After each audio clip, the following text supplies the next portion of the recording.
Ayan mga kanter, ito na pala ang finished product natin na ginawa para paglagyan ng pulot, ano. Ito yung mga kanter.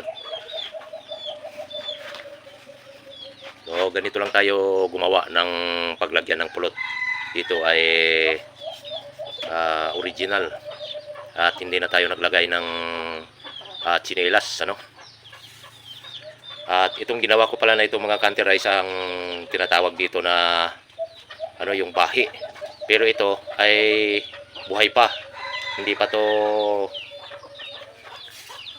kumbaga ay hindi pa patay itong pinagkunan ko ng bahi na ito. So buhay pa. Kaya medyo puti-puti pa siya ng konti.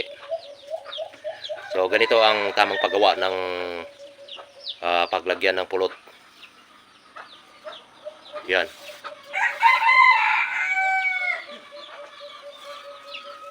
At kung hindi nyo naman kayang gawin itong ganito, ay pwede rin naman ang ganito. Yan. Ang gawin naman sa ganitong klase ay ilalagyan ng tsinilas dito sa dulo at saka dito sa bandang puno. Dito, ano. Yan. Ito yung bahi na ano na, yung matanda na at patay na nung kinuha natin ito. Kaya ganito nang naging itsura niya. At magandang klaseng paglagyan ng pulot ng ang ganito, yung bahi, ano. Lalo na kung ganito ang pagkagawa mga kanter yan, no?